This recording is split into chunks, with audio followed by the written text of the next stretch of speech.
जय सिया राम, जय श्री बालाजी महाराज। भक्तों, पिछले भाग में हमने देखा कि एक बेटी जो लंबे समय से एक गंभीर ऊपरी संकट से पीड़ित थी, बताई जाती थी, दरबार में घंटों तक पेशी लेती रही और फिर अचानक से सबके सामने ज़मीन पर गिर पड़ी। पूरा मंदिर स्तब्ध रह गया।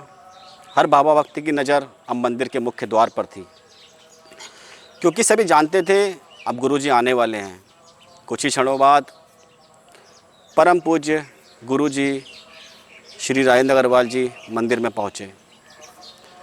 जैसे ही गुरुजी दरबार में पहुँचे, बाबा भक्त उनके पास दौड़ कर आए और घबराते हुए बोले, गुरुजी, यह बेटी बहुत देर से पेशी ले रही थी और फिर अभी कुछ देर पहले अचानक गिर पड़ी।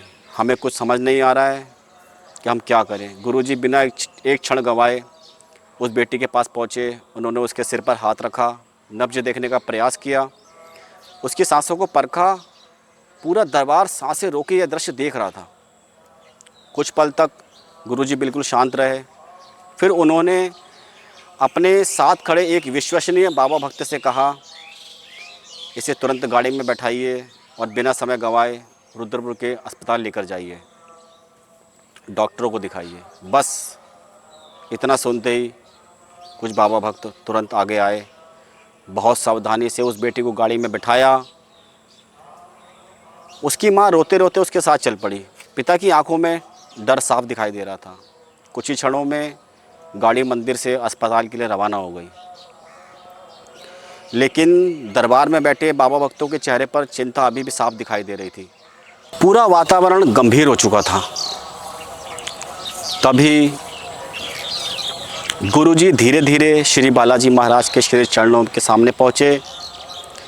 कुछ क्षण तक उन्होंने बिना कुछ कहे बाबा की ओर देखा, फिर दोनों हाथ जोड़कर बड़ी विनम्रता से बोले, बाबा, आज एक परिवार बहुत बड़ी पीड़ा में है, आपकी शरण में आया है। कोई भी भक्त निराश होकर ना लौटे, सब पर अपनी कृपा दृष्टि बनाए रखिए।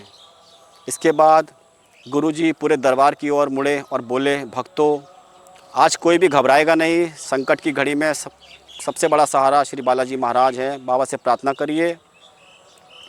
फिर गुरुजी ने कहा, जिस प्रकार जब प्रभु श्री राम पर विपत्ति आई थी, तब हनुमान जी महाराज ने हर कदम पर उनका साथ दिया, उसी विश्वास के साथ आज हम भी श्री बालाजी महाराज को पुकारेंगे।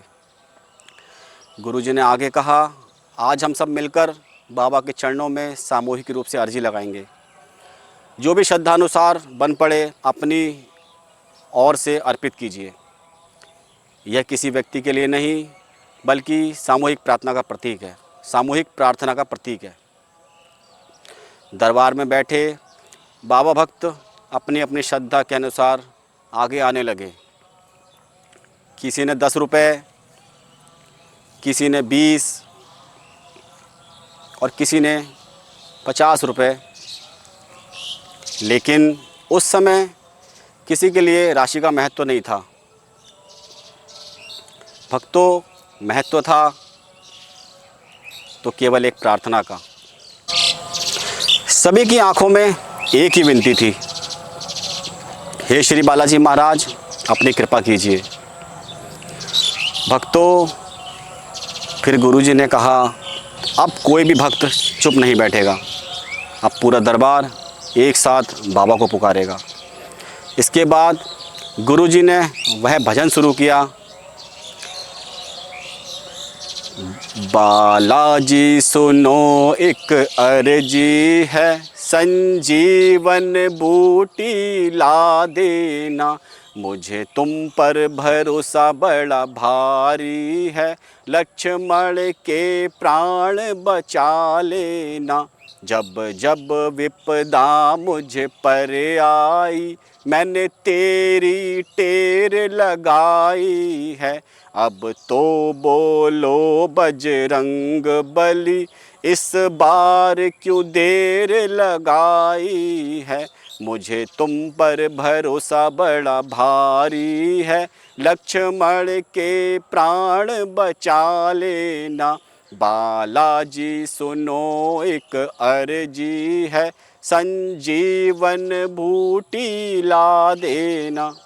भक्तों, पूरा दरबार एक साथ इस भजन में डूब गया। लेकिन उसी समय रुद्रपुर से एक फ़ोन आने वाला था और उस फ़ोन में जो खबर मिलने वाली थी उसने पूरी दरबार की परीक्षा और कठिन कर दी। क्या थी वह खबर?